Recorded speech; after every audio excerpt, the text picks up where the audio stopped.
Bom dia. O coral funciona, hein? Os ensaios funcionam.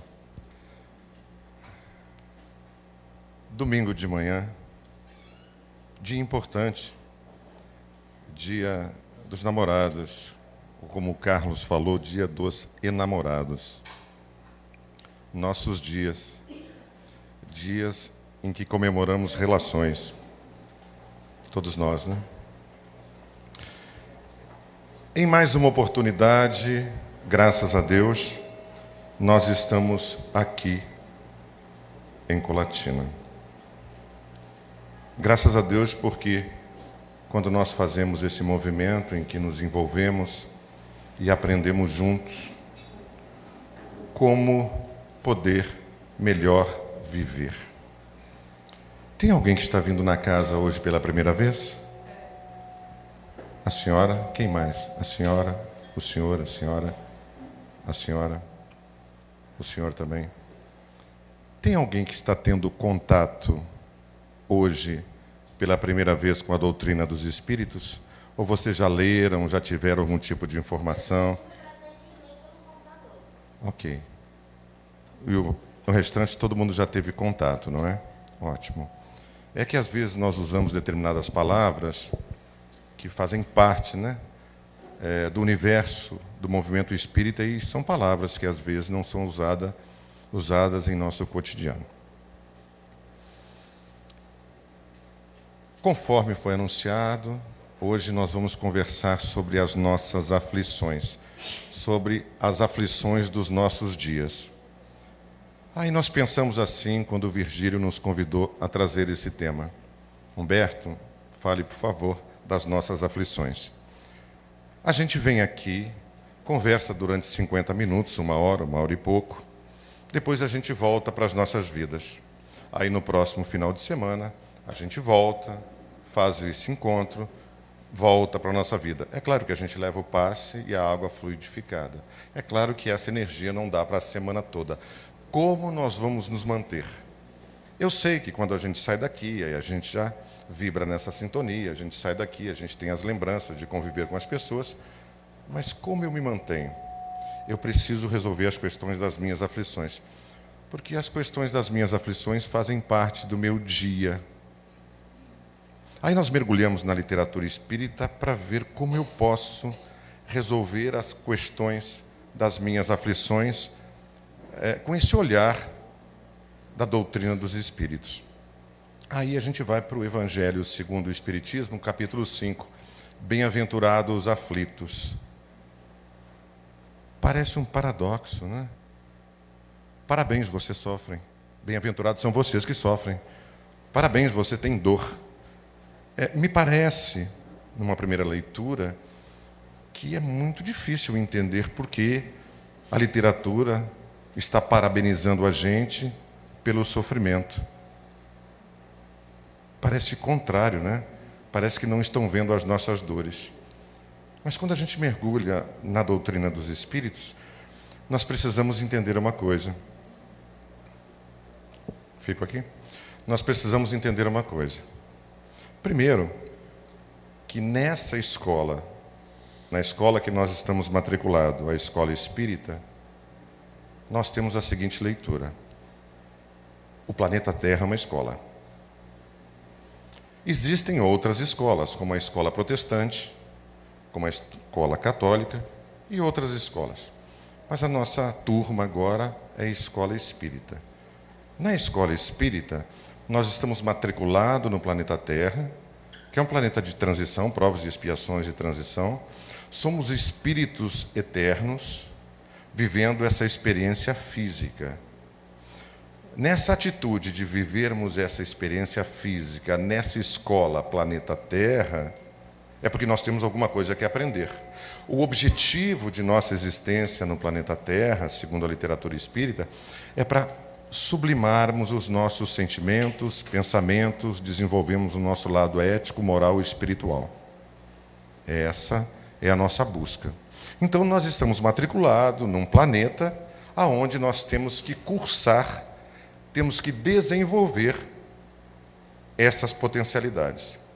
Como é um planeta escola, nessa visão espírita, nós não vamos passar de ano, nós vamos apenas mudar de reencarnações.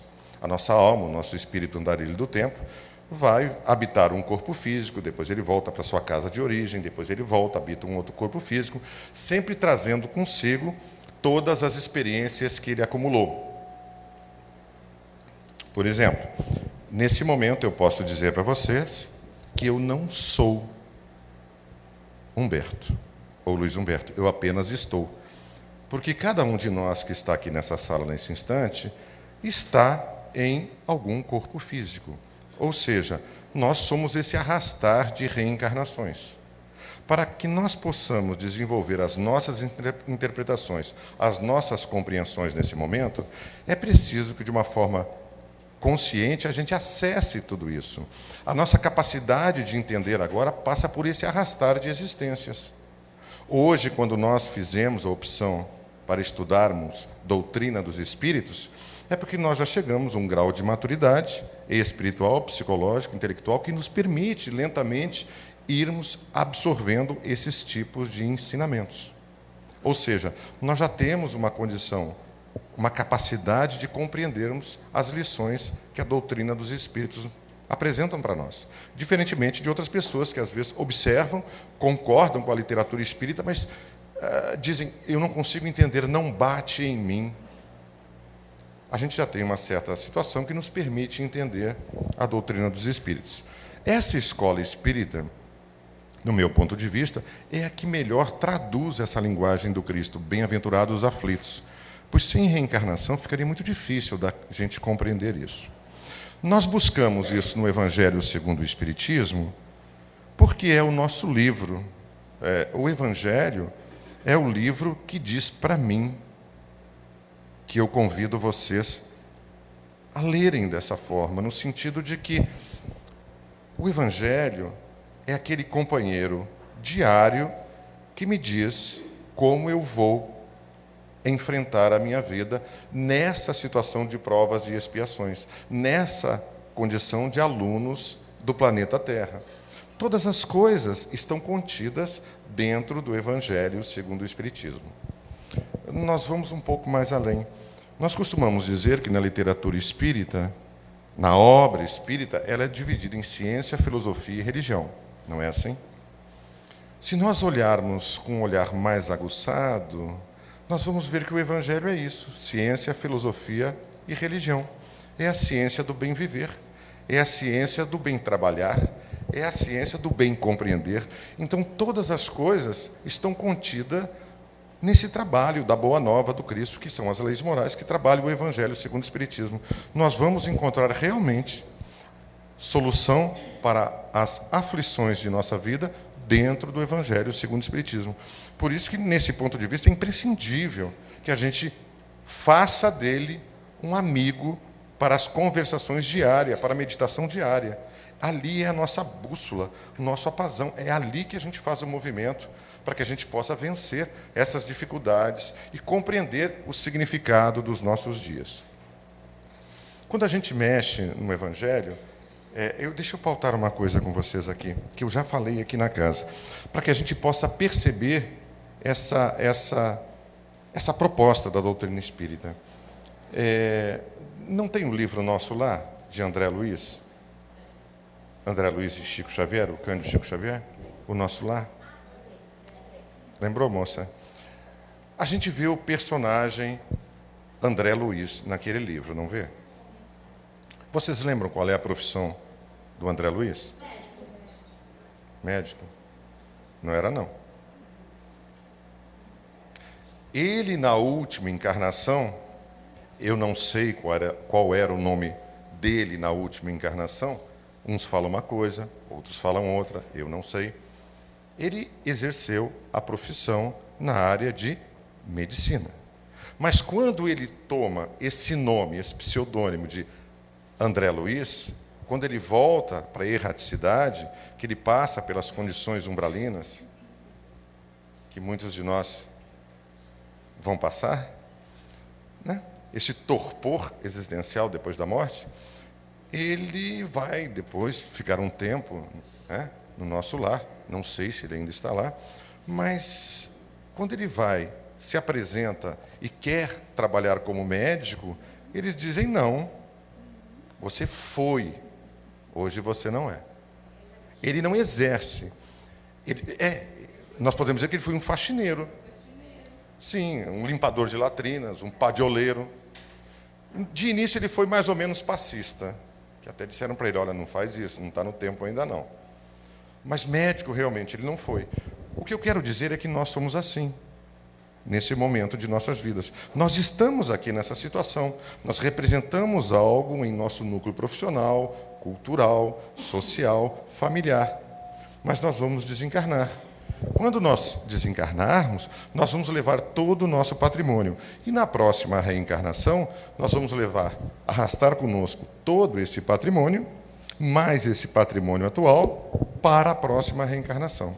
Vocês percebem essa individualidade? Que nós somos um espírito que vamos ocupando corpos a fim de progredirmos? É isso que o nosso tema tem que pautar, porque é aí que nós conseguimos, nessa interpretação, de entender as aflições dos nossos dias, senão fica difícil. Observem o Evangelho segundo o Espiritismo. O primeiro capítulo do Evangelho segundo o Espiritismo é Não vim destruir a lei. Vocês podem observar que esse capítulo não diz respeito a nós. É uma lei de Deus. Ok? Jesus disse, eu não vim destruir a lei. Ou seja, a lei já existia. É uma lei de Deus. O segundo capítulo do Evangelho segundo o Espiritismo é Meu reino não é desse mundo. Ele está dizendo, Jesus, que o reino dele não é desse mundo onde nós habitamos. Vocês percebem que é uma lei de Deus. Independente de nós, existe. O terceiro capítulo é Há muitas moradas na casa de meu Pai. Também não diz respeito a nós. Está só nos dizendo o que nós vamos encontrar. O quarto capítulo é Ninguém poderá ver o reino de Deus senão nascer novamente. Também não diz respeito a nós. São caminhos que nós vamos encontrar em nossa estrada. Mas o quinto capítulo do Evangelho segundo o Espiritismo é Bem-aventurados os aflitos. Aflito sou eu. Aflitos somos nós. Aflitos somos nós, individualidades.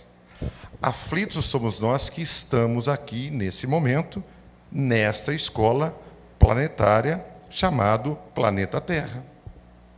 Quando nós iniciamos o nosso trabalho, nós falamos que a doutrina dos espíritos nos mostra esse planeta como escola. E assim como escola, nós temos que aprender. Numa escola é assim que funciona. Você vai e os professores ensinam você. E você aprende e dali sai para trabalhar. O planeta Terra é assim. Só que as matérias que nós vamos trabalhar nesse planeta de provas e de expiações, e agora andando pela transição, são outras. As matérias que trabalhamos, que nos envolvemos nesse planeta, são matérias que dizem respeito ao nosso campo afetivo interior. E são essas matérias que nós temos que trabalhar, pois são nessas matérias que estão a raiz das nossas aflições diárias. Por exemplo, uma das matérias que nós temos que trabalhar são as traições. O planeta Terra é um planeta muito próximo do primitivismo, onde as traições fazem parte dos nossos dias, nos nossos relacionamentos, nas nossas amizades, na nossa sociedade. Faz parte. As pessoas nos traem, nós traímos as pessoas, porque ainda estamos distante de uma condição ética, moral e espiritual.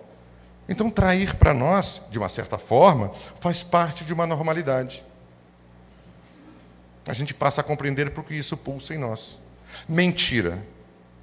São matérias que trabalham em nosso dia a dia, fazem parte da nossa vida. Abandonos fazem parte da nossa vida. Solidão fazem parte da nossa vida. Desemprego faz parte da nossa vida. Conflitos fazem parte das nossas vidas. Vocês viram quantas matérias nós precisamos trabalhar para sairmos dessa condição? Desse planeta escola e irmos para um outro planeta ou para um outro local onde nós podemos aprender mais? Nós temos que trabalhar essas matérias em nossos dias para fazer com que, depois de aprender, vivenciar e sublimar essas matérias, isso não habite mais em nós. Até lá vai ser muito difícil, porque essas matérias estão dentro de nós. E o mais estranho que pareça, são as matérias que nós queremos fugir de todas as maneiras. Nos nossos convívios sociais, familiares, nos núcleos religiosos, nós nos deparamos com pessoas. E as pessoas que fazem parte do planeta, fazem parte da escola que eu faço, são muito horizontais, são muito niveladas. E as matérias que as pessoas me apresentam para estar com elas em os meus dias, são essas: traições, invejas, mentiras, desconfianças, abandono, solidão. Essas são as matérias que as pessoas que convivem comigo, de uma certa forma, me apresentam a todo momento. Eu quero fugir. Ansiedade. Quem falou ansiedade? Ganância. São as matérias. A ansiedade, a ganância, o poder, são as matérias que as pessoas me dão todo dia. E eu não quero isso para mim. Então eu quero fugir. Eu quero morar numa ilha deserta. Não vai resolver o problema, porque o problema está em mim. Um dia eu tenho que sair da ilha. Então, quando nos convida o tema de hoje a olharmos as nossas aflições, nós mergulhamos no Evangelho segundo o Espiritismo para observarmos as causas atuais das nossas aflições, ou seja, bem-aventurados aflitos, nós vamos entender, nessa interpretação que nós vimos, que as aflições são as matérias a serem resolvidas pela professora Vida. A professora Vida me deu essas matérias para que eu possa resolver e andar um passo mais à frente. Não é fugindo dessas matérias que eu vou me formar no final do ano, ou seja, no final da reencarnação. Eu preciso aprender, vivenciar, decodificar essas matérias, sublimar essas matérias para que no final da minha reencarnação, na próxima, eu já venha num outro grau de entendimento. Porque vai nos dizer o Evangelho segundo o Espiritismo que a grande família que eu faço parte é a grande família do afeto. Essa família é indestrutível. A consanguínea, a social, vai passar, mas a família do afeto vai permanecer. Então, eu vou me relacionando, vou criando níveis de afinidade, de afetividade. Nas minhas próximas reencarnações, eu vou estar com as pessoas que melhor me favoreçam para que eu possa sublimar essas matérias que eu ainda não sublimei. Então, as pessoas que eu hoje, por exemplo, convivo, que me trazem, que me causam essas aflições, eu não sei se eu vou conviver com elas na próxima encarnação. Mas eu sei de uma coisa, que se eu não resolver essas matérias nesse momento, na minha próxima encarnação, por certo, eu terei de me envolver com pessoas que vão me colocar na situação de vivenciar essas matérias. Traição, mentira, inveja, poder, ganância, despertar a minha ansiedade, o meu medo, as minhas fugas. Mesmo que não sejam as pessoas que tenham convivido nesse momento. Porque, de repente, as pessoas que conviveram comigo nesse momento, que foram professores, que me causaram essas ardências na alma, elas fizeram um movimento e partiram para outras dimensões, para outros ciclos, porque a vida é cíclica, para outras leis de afinidade. Não significa que eu vou encontrar com elas na próxima encarnação. Mas eu que me mantive estacionado nesse momento, ou dei passos curtos nesse momento, por certo eu vou encontrar pessoas que estão vivendo essa situação, vão estar comigo, porque Deus utiliza o ser hominal para educar o ser hominal. Então é eu que preciso fazer uma boa prova na minha encarnação. Sou eu que preciso trabalhar essa situação. Por isso que nessa visão, bem-aventurados os aflitos, é parabéns. É um voto de parabéns a cada um de nós. Ao invés de ser uma coisa, algo que nos amedronta, que nos assusta, que nos faz ter dificuldade de entender, nessa leitura espírita de bem-aventurados aflitos, é um sentido de parabenizar a gente para que a gente continue. Porque só vão ser bem-aventurados aflitos aqueles que estão navegando nas aflições e passam a compreender as suas aflições. Bem-aventurados aflitos são todos aqueles que estão mergulhados nessa situação de provas, de expiações e transições. Somos todos nós. E nesse momento já não nos permitimos mais nos escandalizarmos. Porque nós já sabemos que nós vamos encontrar amanhã, segunda-feira, terça-feira, quarta, na próxima semana, mês, ano, nós vamos encontrar essa contrariedade, nós vamos encontrar essas adversidades. Então, quando nós encontramos no Evangelho essas causas, nós resolvemos a questão, porque nós somos alunos e entendemos que isso faz parte e fará parte de nossas vidas nos próximos anos ou séculos.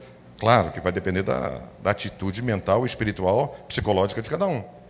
Mas faz parte. Isso não é um ser estranho. Então é urgente que, nesse momento, a gente compreenda que a dificuldade que eu vivo na traição que você me fez, a dificuldade que eu vivo no abandono que você me causou, a dificuldade que eu vivo no medo de enfrentar a vida, a dificuldade que eu vivo no desemprego, no seio familiar, no seio profissional, no seio escolar, a dificuldade que eu tenho na casa religiosa que eu habito nesse instante, é a matéria que eu tenho que vivenciar e tenho que sublimar.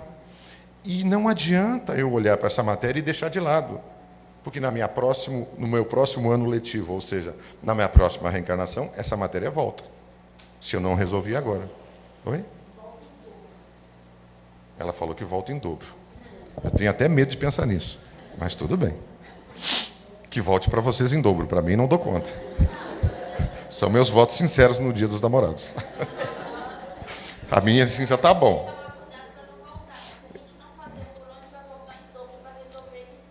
Muito difícil, porque você só vai resolver isso, conforme ela falou, vivenciando, provando aquele sabor, vivenciando aquilo e expiando, tirando de você.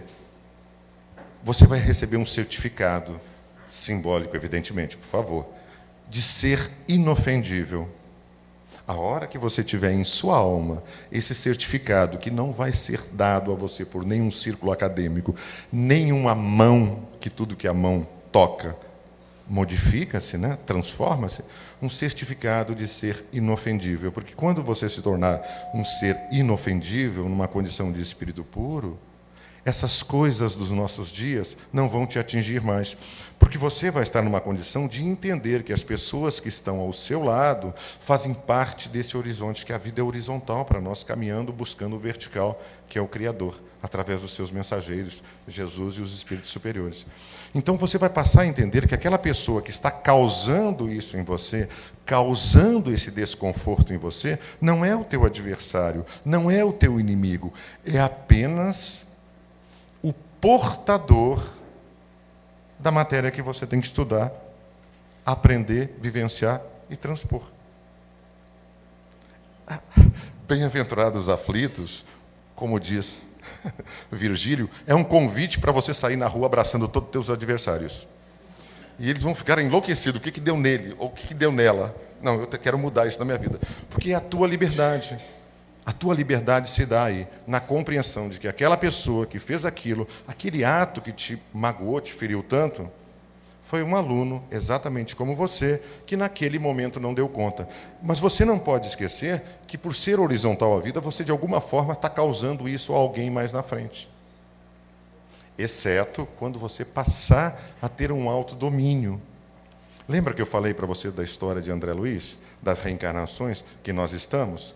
Emmanuel vai chamar essa atitude, essa atual reencarnação do Humberto, ele traz com ele verdadeiros dragões que estão adormecidos no íntimo do seu ser, naquilo que eles vão chamar de inconsciente. Então, esses dragões, essas feras que habitam o meu inconsciente, se manifestam a partir do instante que eu sou contrariado. Hoje eu venho aqui, domingo de manhã, tomo um café, converso com os meus amigos, venho na casa, ouço o coral, estou calmo, estou tranquilo. Os dragões estão adormecidos. Mas quando eu sair pegar o carro para voltar para casa, se alguém me fechar no trânsito, automaticamente os bichinhos danados saltam. Porque eu não consigo controlar. E o grande segredo da minha vida é adestrar esses dragões que habitam minha alma. São esses impulsos primitivos, são esses impulsos animalizados, são essas reações. Esses impulsos que, na primeira contrariedade, no primeiro ato desfeito, no primeiro sorriso que me foi negado, no primeiro aperto de mão que não foi dado, não foi passado para mim, com o mesmo potencial que eu apertei a sua mão, no primeiro abraço que não foi correspondido da mesma forma que eu te dei, eu já fico pensando, aí tem alguma coisa. Não estou vibrando na sintonia dele. Muitas vezes é verdade, você está bem abaixo. Mas a gente sempre joga para o outro a responsabilidade. Afinal de contas, é mais confortável que a culpa seja tua do que seja minha. Porque se a culpa for minha, eu tenho que mudar. Isso me machuca, então a culpa é sua. É você que não está vibrando num dia bom. Não sou eu. Então essas coisas fazem parte do meu dia. E isso é muito difícil. Então nessa situação de que bem-aventurados os aflitos, o Evangelho vai nos dizer que é uma oportunidade de você perceber que as aflições da vida não são as tuas inimigas. São as provas, são as expiações que nós teremos de passar. Nós vamos nascendo, vamos amadurecendo, vamos ficando idosos, envelhecendo, enfim. É natural que a gente vai enfrentar problemas de saúde. Num país conturbado como o nosso, desemprego, falta de dinheiro, problemas no campo da saúde, problemas no campo educacional. Essas coisas fazem parte. Se nós estamos aqui nessa escola chamada Brasil, a providência divina é a causa primária de todas as coisas. É a inteligência suprema. Se é a inteligência suprema e nos colocou aqui, é porque nesse momento a melhor escola que eu tenho para me aperfeiçoar são essas. As pessoas com quem eu convivo nesse instante são exatamente os professores que trazem em seus bolsos alguns alfinetes a fim de alfinetar, fazer colocações. Normalmente esses alfinetes estão em casa, no trabalho, também vão lá nas casas religiosas. Se a gente tomar cuidado, eles estão ali na cadeira. As pessoas fazem. Mas eu preciso fazer um trabalho comigo. Eu preciso entender que é o teu momento e o meu momento. E não é um trabalho que eu vou conseguir fazer de uma forma muito rápida. Eu preciso de amadurecimento espiritual. Bem-aventurados os aflitos, sou eu que nesse momento da minha vida tenho todas as aflições, todas as coisas chegam até mim e eu consigo olhar para essas coisas, para essas adversidades com compreensão. Eu preciso ler na tua agressividade que naquele momento você está em dificuldade. Porque se você estivesse bem, você não agrediria. Você não se portaria daquela forma. Porque só agride aquele que tem dor. Você não pode dar o que você não tem.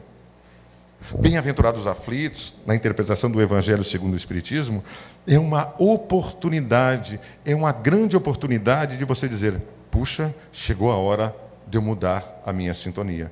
Nesse momento, eu estou tendo uma série de dificuldades nesse campo. Como é que eu faço? Eu posso me omitir, fingir que nada está acontecendo. Isso não é a proposta da doutrina espírita. A proposta da doutrina espírita, segundo o Evangelho, é eu me tornar um ser obediente, não submisso. Um ser obediente, segundo o Evangelho, é aquele que olha aquele momento, observa aquele momento e percebe que aquilo é apenas um momento, que ele vai sair dali independente daquela outra pessoa. Normalmente, em nossos convívios familiares, convívios consanguíneos, nós temos essas dificuldades. Normalmente, as pessoas que habitam conosco esse ciclo de consanguinidade, por viverem conosco em nossos dias, parece que com o passar do tempo ganham um certificado garantindo a nossa posse. Isso é um engano.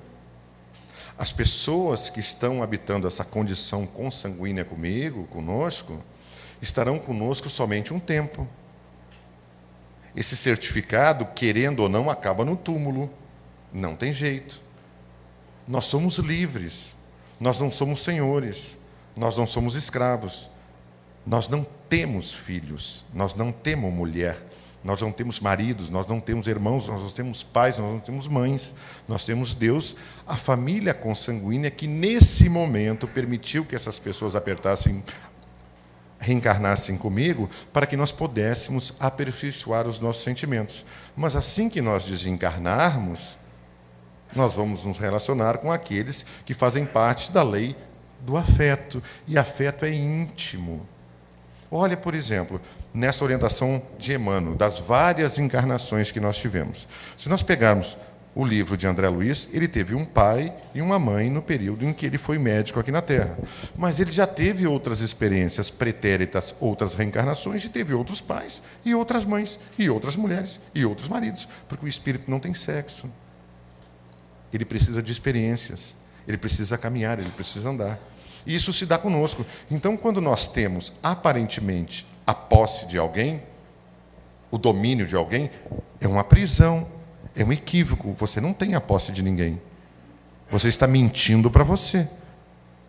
Na verdade, é você que está preso, não é aquela pessoa que está com você. Aquela pessoa é livre.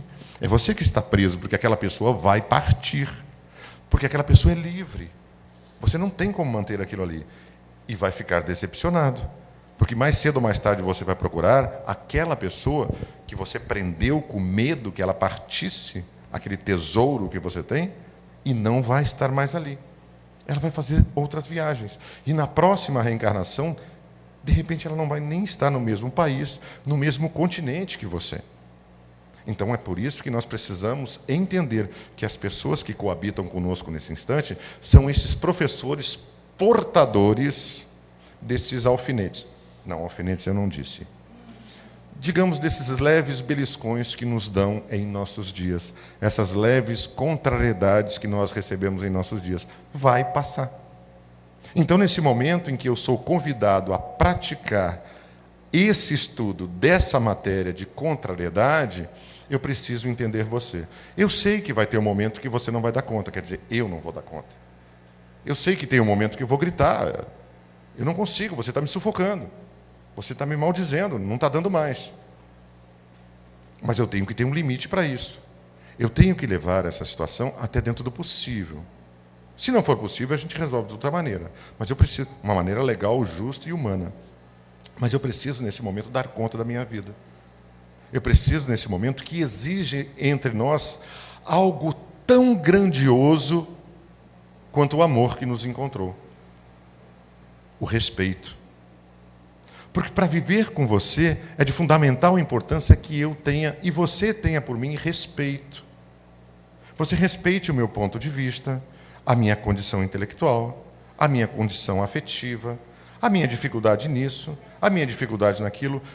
É preciso que haja em nós respeito. Eu preciso olhar para você como companheiro de viagem, como companheira de viagem. Alguém que está do meu lado que vai me ensinar, de alguma forma, a que eu venha a vencer os obstáculos que habitam em mim.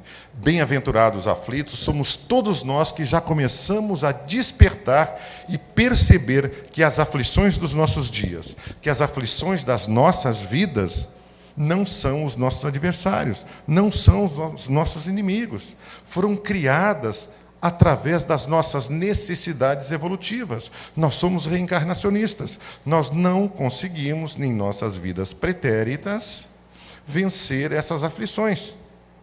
Nós usamos provavelmente, não, eu usei, não é o caso de vocês, provavelmente o meu poder para não vivenciar plenamente essas aflições. Usei o meu poder em vidas passadas como?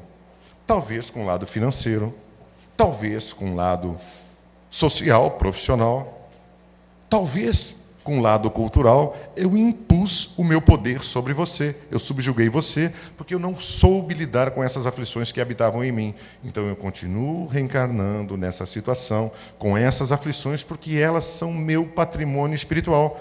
Elas habitam em mim, aonde eu for, elas irão comigo. Bem-aventurados os aflitos, sou eu que, nesse momento, atinjo um grau de maturidade e procuro, de alguma forma, querer me libertar das aflições dos meus dias, passando a compreender que aquilo que o meu dia se faz presente e aponta para mim, não é uma contrariedade, é uma oportunidade de vivenciar alguma coisa, de enobrecer o meu campo afetivo, o meu campo intelectual naquele momento. É muito difícil isso, mas é algo que nós precisamos assimilar, compreender e praticar. Pois o objetivo de nossa vida, quando nós nascemos, era para sublimar, o de sublimar os nossos sentimentos, é o de sublimar o nosso campo afetivo. E isso, sublimar o campo afetivo, é levar conosco um patrimônio que a traça não pode destruir. É levar conosco um patrimônio que as mãos não podem tocar. Porque tudo aquilo que o ser hominal toca, se transforma. Tudo aquilo que o ser... Oi?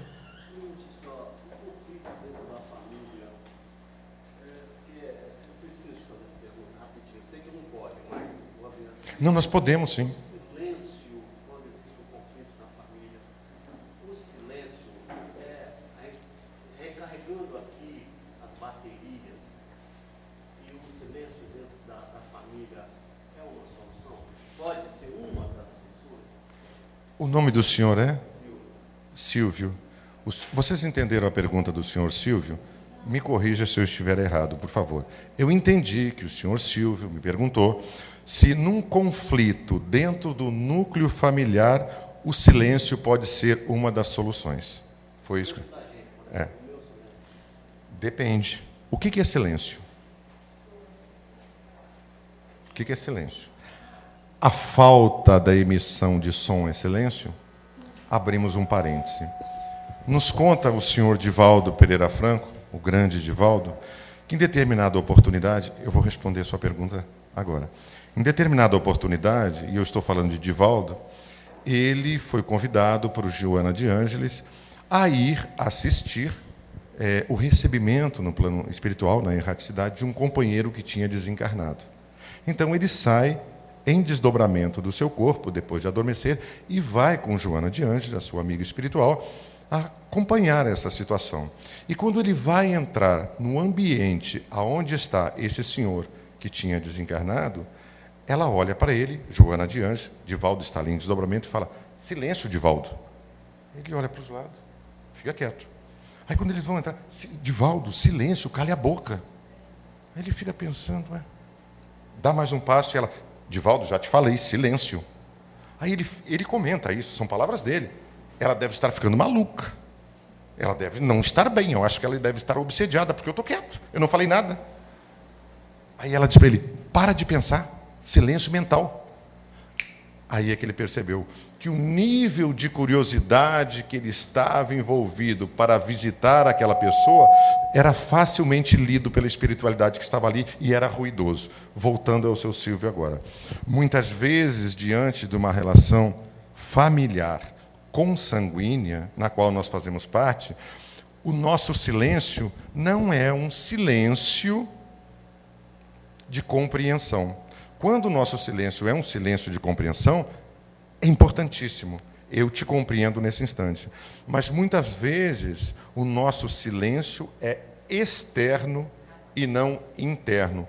E quando o nosso silêncio interno é ruidoso, ele causa em nós dificuldades muito grandes no nosso campo psicológico, no nosso campo espiritual. Consequentemente, isso é somatizado, isso vem para o nosso campo físico. Eu começo a sentir uma dorzinha aqui, uma fibromialgia aqui, começo a sentir uma dor de estômago aqui, e não sei de onde isso brotou.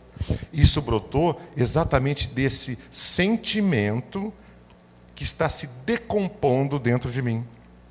Ou seja, embora eu não tenha emitido uma opinião sobre aquela situação em que nós nos envolvemos, aparentemente eu estou em silêncio. Mas, verdadeiramente, o vulcão que habita em mim está gritando. Eu só não agredi você verbalmente. Eu só não agredi você fisicamente porque, socialmente, eu fui polido de tal maneira para não fazer isso. Mas a minha vontade, nesse momento, era agredir você de alguma forma. Então, esse silêncio é muito importante. Mas qual do silêncio? O silêncio ruidoso?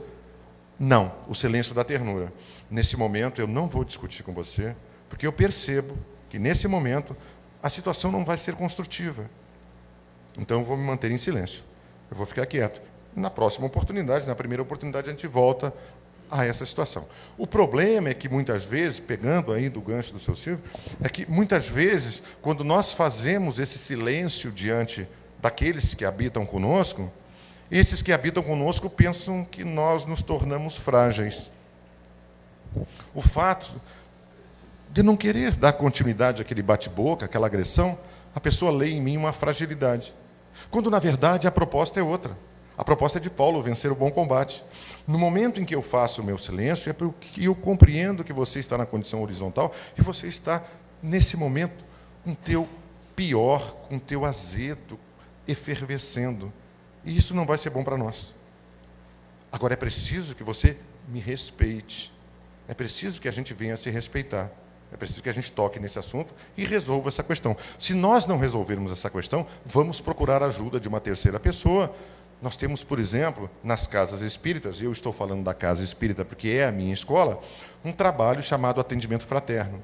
Normalmente todas as casas espíritas têm esse trabalho, que são companheiros nossos de casa espírita, de vivência espírita, que vão conversar conosco sobre essas dificuldades, baseado na literatura espírita, principalmente no Evangelho segundo o Espiritismo e no Livro dos Espíritos. Por exemplo, são companheiros que vão falar para nós dessas aflições que, nesse momento, nós estamos falando, que são as aflições dos nossos dias. Nessa leitura, que é o capítulo 5, bem-aventurados os aflitos. É para isso que nós estamos aqui. Tem momentos, senhor Silvio, que a vida é muito horizontal, nós simplesmente não conseguimos dar conta. Nós trabalhamos o dia todo, nós pegamos engarrafamento, nós pegamos problemas, chegamos em casa, o dinheiro está curto, está difícil para todo mundo.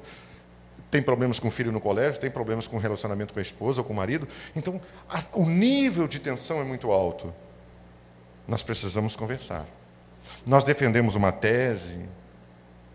Veja bem, isso é ponto de vista pessoal. Quando eu falo esse ponto de vista pessoal, eu estou trazendo todo o meu pretérito para fazer essa interpretação. Nós estamos defendendo uma tese que, nesse momento difícil que nós vivemos em nosso país, mais do que nunca se faz necessário, por favor, é ponto de vista pessoal, desligar a televisão, desligar o iPod, o iPad, o iPin, qualquer coisa assim. Me parece que, nesse momento, devido aos nossos relacionamentos, aí eu já estou entrando no relacionamento conjugal, me parece que é muito importante esquecer um pouquinho a novela, esquecer um pouquinho a notícia, porque até mesmo as notícias que a gente está vendo hoje, se você não assistir hoje, não se preocupe. Você assista a semana que vem, que vai ser a mesma, só vai trocar o personagem. Ela se repete. Então, me parece que, nesse momento, nós precisamos amenizar as nossas tensões. Nós precisamos voltar à nossa simplicidade.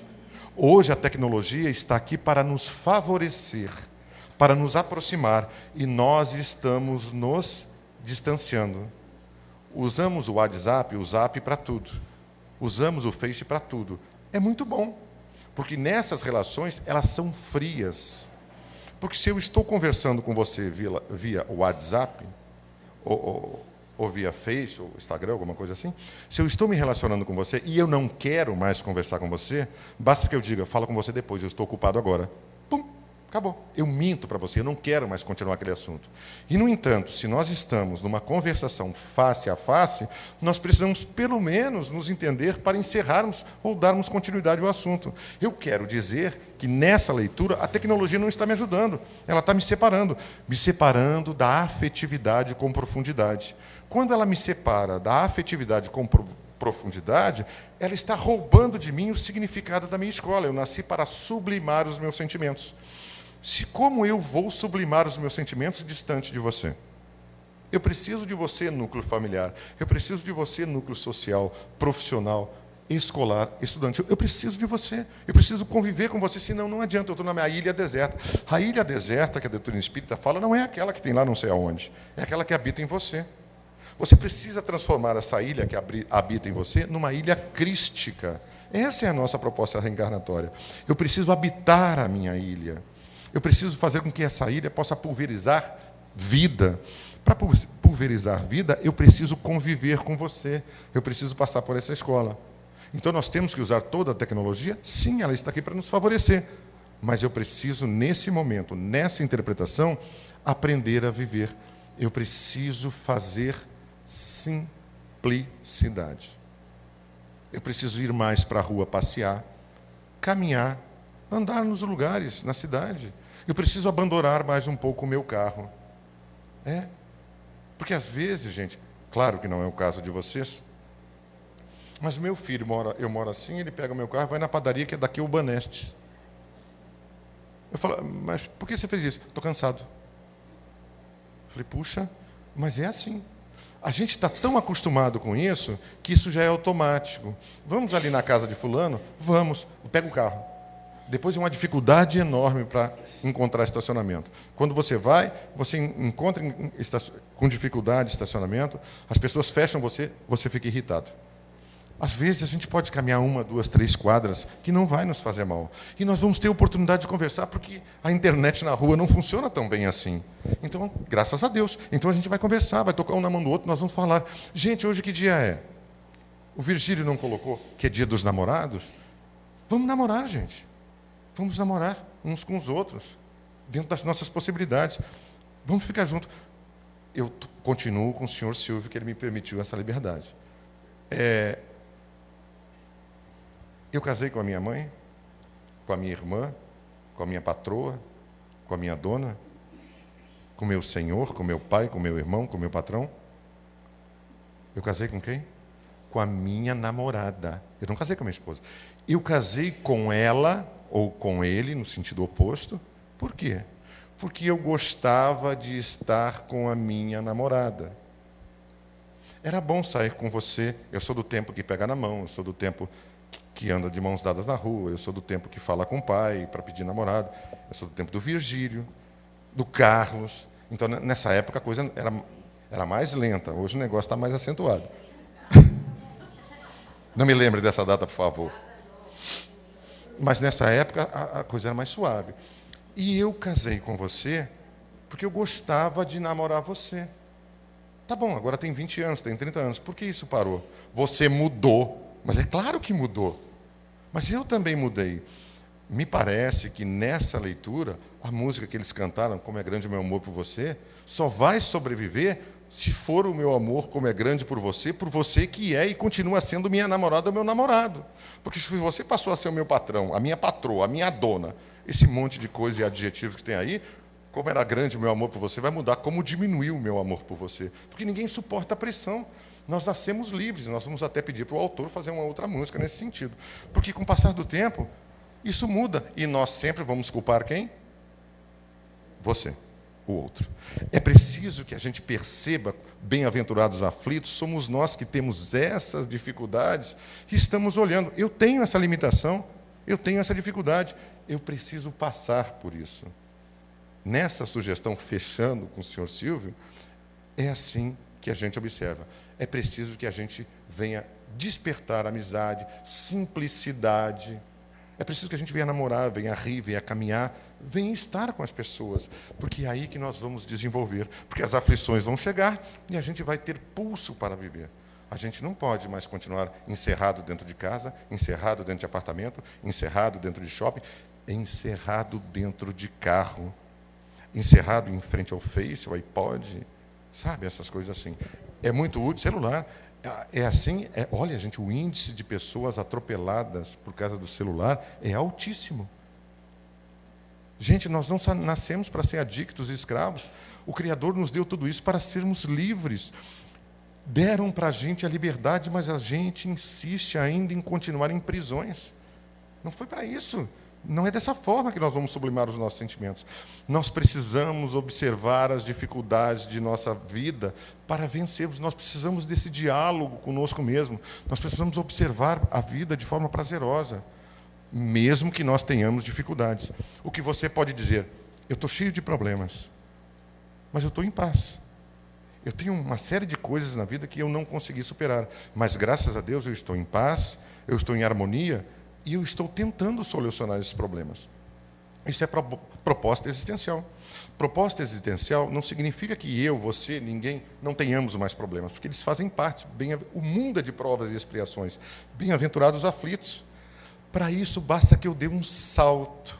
Eu vou no Evangelho segundo o Espiritismo, leio Bem-aventurados os aflitos, não consigo entender desta forma, eu só viro as páginas e vou para o 6º capítulo. Qual é? O menor capítulo do Evangelho. O Cristo Consolador. No Cristo Consolador, na minha dor que você me apresentou, nesse desencontro que a gente teve, eu encontro um consolo. Aí eu fico observando quando o Cristo Consolador, o Espírito de verdade, me lembra dessa forma. Vinde a mim, todos vós que estáis cansados e sobrecarregados, vinde a mim que eu vou aliviar você. Mas não é ponto. Lá no último parágrafo, na interpretação dos Espíritos, está escrito o seguinte, vírgula, vinde a mim e trazei consigo a tua caridade e o teu amor. Observe que o convite que nos faz o capítulo seguinte do Cristo Consolador é, vinde a mim, você está cansado, vem a mim. Mas traz com você a tua dose de caridade e a tua dose de amor. Vinde a mim que eu vou te aliviar. Porque eu vou reverter isso e vou lembrar, cadê o teu amor? Cadê a tua caridade? Vocês estão numa vida horizontal. Vocês são espíritos que estão encarnados. Vocês precisam fazer movimentos. Vocês precisam dessas aflições, porque essas aflições é a grande liberdade de vocês. Observem, bem é o quê? Belo, bom, bom é meu Pai, Jesus. Aventurado é o quê? Ventura é amanhã, não é? Proposta da doutrina espírita, planta e colhe. A pedra angular da doutrina dos espíritos, do Evangelho, da Boa Nova, a vida futura. Bem, meu Pai. Aventurado, o amanhã. Nós estamos plantando agora. Os aflitos, sou eu. É eu que serei um bem-aventurado se nesse momento eu fizer esse plantio. E esse momento é de fundamental importância. Nós temos essa potencialidade dentro de nós. Nós só precisamos entrar em harmonia conosco mesmo. Nós precisamos vencer as nossas limitações, as nossas arrogâncias, a nossa razão. Isso é complicado. Um dia, por favor, alguém me explica para que serve essa frase. Viu como eu tenho razão? Por favor. Eu gostaria, se possível, depois, alguém me explicasse, porque eu não consegui entender o efeito útil dessa frase num relacionamento. Serve para quê? Você acha que o outro vai te aplaudir? Vai ficar com ódio, vai ficar com raiva de você. Vai querer te estrangular. Não serve para nada. Até mesmo porque a tua razão faz parte desse arrastar de vidas. Você tem razão nesse momento, mas você não tem a verdade. Verdade é algo sublime, é algo que está em cima. Como você vai ter verdade sem simplicidade, sem caridade, sem amor? Você não vai ter. Dizer, viu como eu tinha razão, em silêncio, eu estou dizendo para você, por favor, me aplauda, porque eu mesmo não acredito em mim. Quando eu digo para você, viu como eu tinha razão, eu estou querendo para dizer, por favor, me aplauda, porque eu não acredito que eu sou bom o suficiente. Porque se você sabe que aquilo era um fato, pronto, você não precisa provar.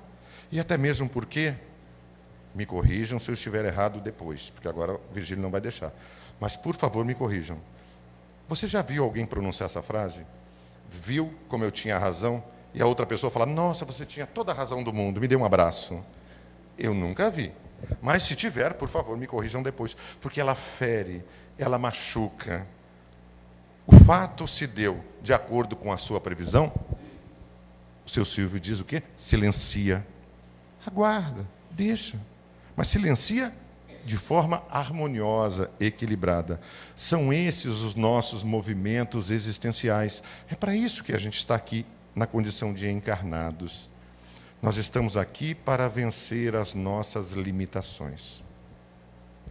Nós somos aflitos. A humanidade é aflita.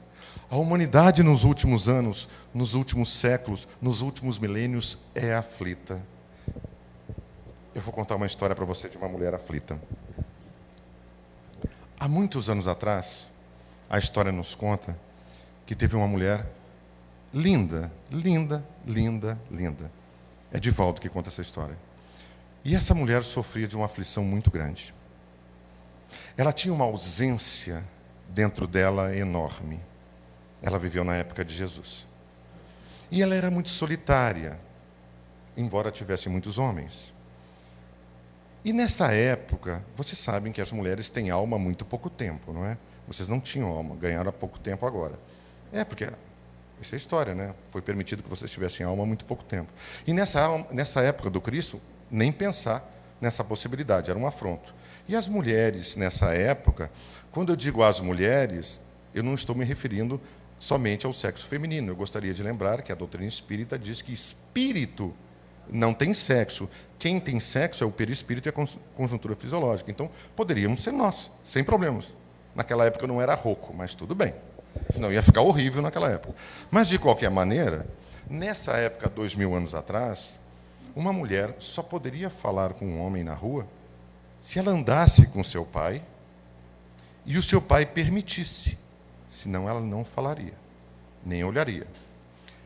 Depois que o seu pai a entregasse a um homem, quem passava a ter a condição de titular era esse homem. E essa mulher andava cabisbaixa ao lado dele, e ela só se manifestaria se ele permitisse. São as mulheres de 2000 anos e pouco atrás. De uma certa forma, hoje, em certa parte do mundo, as coisas funcionam mais ou menos assim. E tem um fato encantador a respeito de uma mulher que sofre de uma grande aflição. Miriam de Magnólia. Essa moça lindíssima, conta a história, quando tem 17, 18 anos de idade, aproximadamente, ela passa por uma violência sexual. Ela passa por um estupro. E por ser muito bonita, ela passa a trabalhar, usar como veículo de profissão a prostituição. Isso que nós chamamos hoje de pessoas, moças de programa. Pessoas que têm rapazes assim também.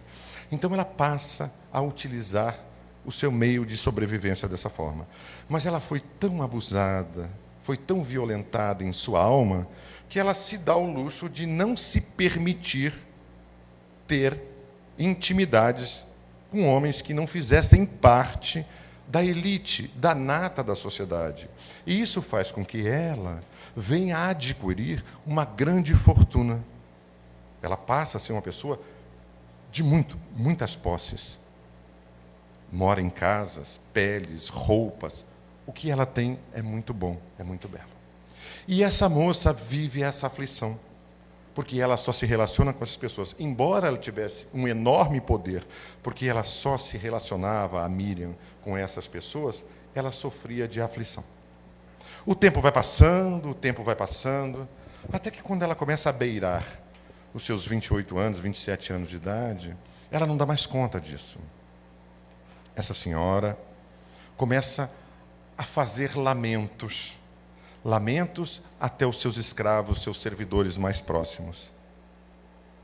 E essa senhora chega a um servo e fala da aflição que ela tem na alma, da dor que ela tem na alma, porque ela se diz uma perdida.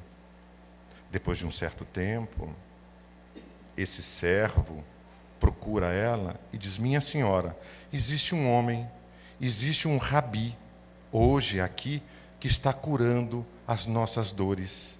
Esse rabi me curou, eu tinha lepra. Aí ele abre o jaleco e mostra: olha no meu peito a cicatrização da lepra que eu tenho.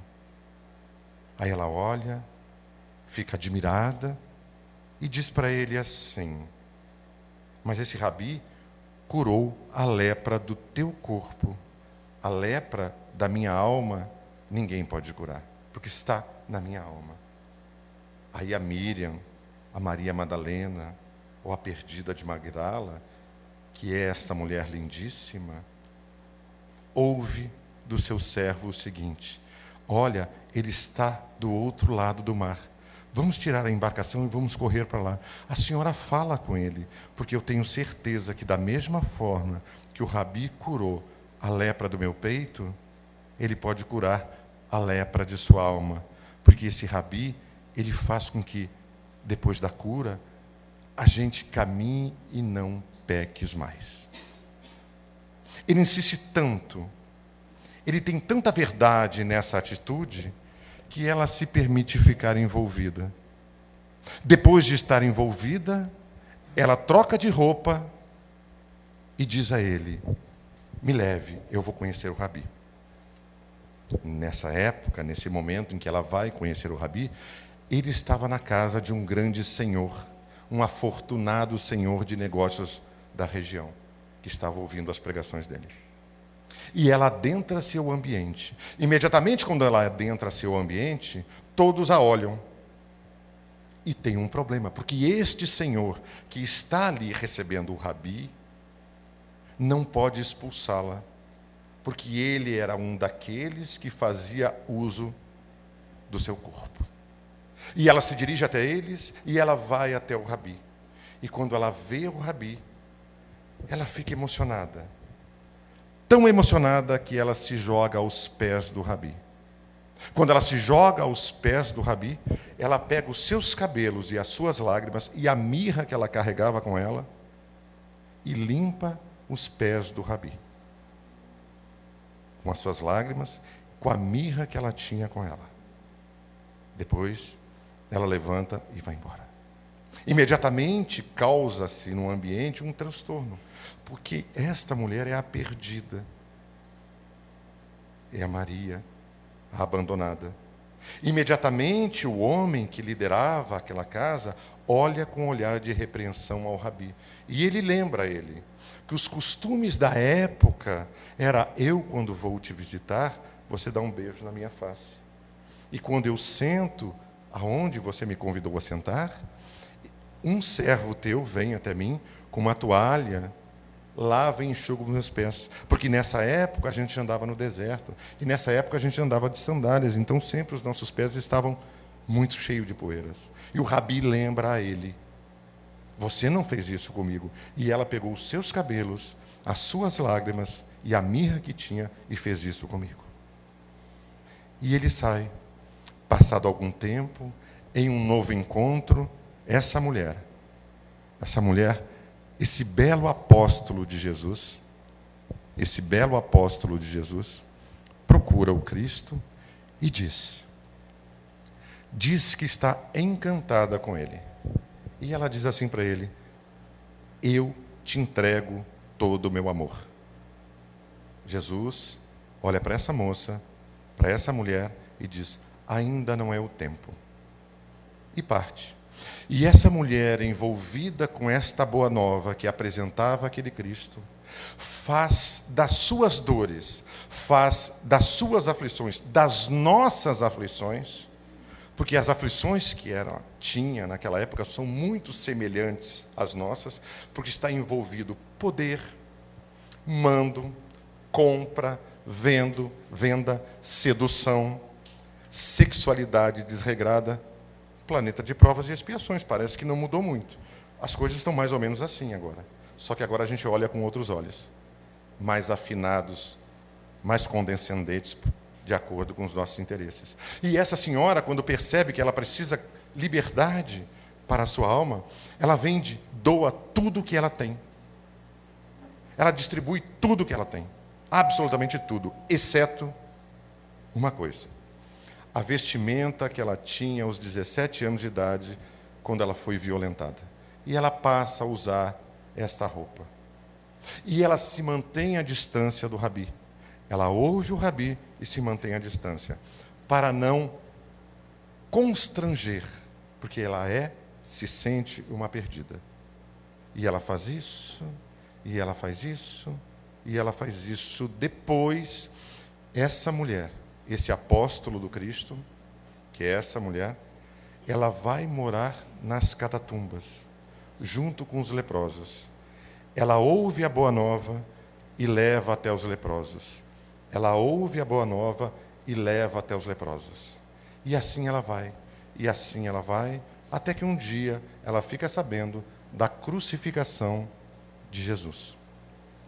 Aí ela vai, assiste à crucificação ao lado de Maria, Maria de Cusa, Maria, mãe de Jesus, João, evangelista, e volta para suas lutas.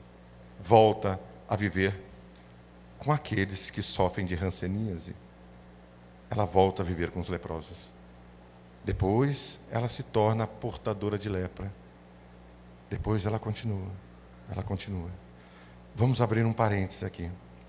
Qual foi a primeira pessoa que Jesus apareceu depois de ter sido morto na cruz? Maria de Madalena. Mesmo quando os apóstolos duvidaram, a mãe de Jesus disse: e meu filho se apresentou para ela. Olha a importância dessa mulher. Olha o movimento que essa mulher fez. A partir do momento em que ela disse: me usa, você tem todo o meu amor. E ele disse para ela: ainda não é o tempo. Essa mulher faz uma mudança de vida, que é essa mudança que o Espiritismo vem a nos convidar a fazer na vida.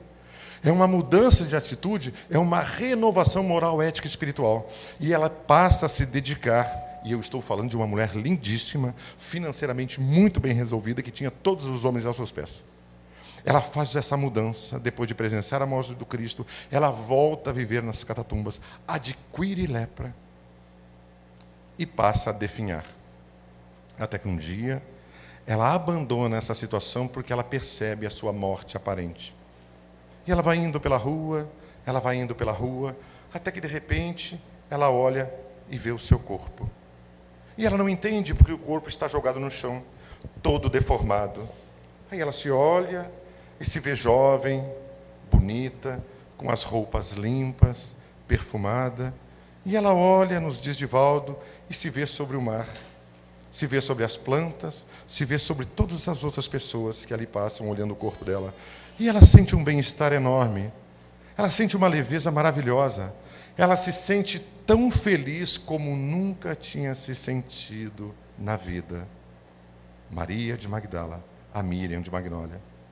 E ela ali, contemplando essa situação, vivendo ao sabor desse bem-estar, ela nota que um vulto se dirige até ela. E ela olha, e o vulto vem chegando. E ela olha, o vulto se aproxima. Eis que, de repente, o vulto está na frente dela. Ela olha para o vulto e diz: Jesus. E se joga novamente aos pés dele, imitando o gesto de pegar os cabelos para lavar os seus pés. E ele pega ela pelas mãos, levanta e diz para ela: eu vim agora porque chegou a hora, eu vim buscar o teu amor. Não me consta, na Boa Nova do Cristo, é interpretação pessoal. Ninguém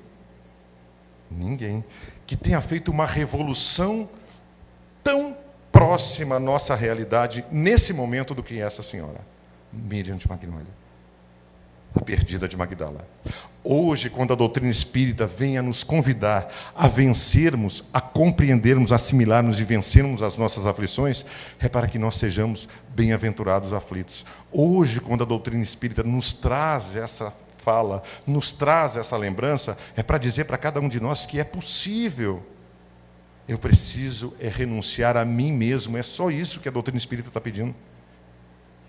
Eu preciso renunciar a mim mesmo na convivência que eu tenho junto com você. Renunciar a mim mesmo é vencer o meu egoísmo, o meu egocentrismo, é vencer o meu ego. Eu preciso entender que você é meu companheiro de jornada. Hoje, para vencer as minhas aflições, basta que eu vá no Evangelho e encontre o vento que sopra para mim. Porque eu preciso disso para ganhar a minha paz. Eu preciso disso para ganhar a minha liberdade. Eu preciso disso para ganhar a minha felicidade. A literatura espírita vai me dizer que eu só vou conquistar a minha tão sonhada liberdade, felicidade, somente o dia que eu puder vivenciar uma frase. A frase que diz assim: Senhor, o que queres que eu faça? Nesse dia, eu passo a experimentar a minha paz, a minha liberdade e a minha felicidade. No momento em que eu faço esse movimento, Senhor, o que queres que eu faça? Bom dia, muito obrigado.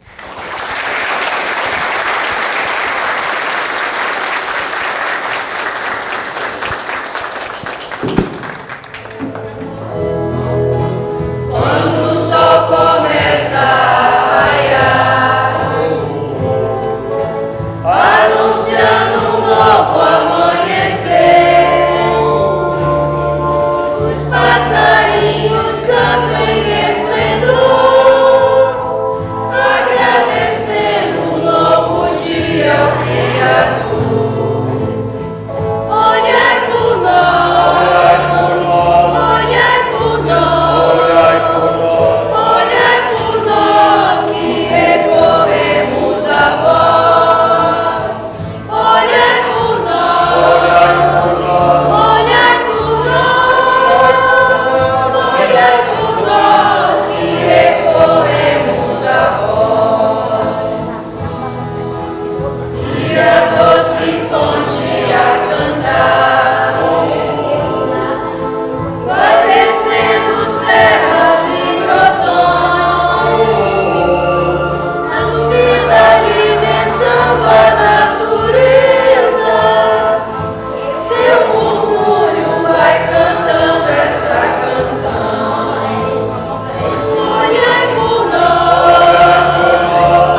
Onde a ofensa que dói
Enxugai nosso pranto, precisamos.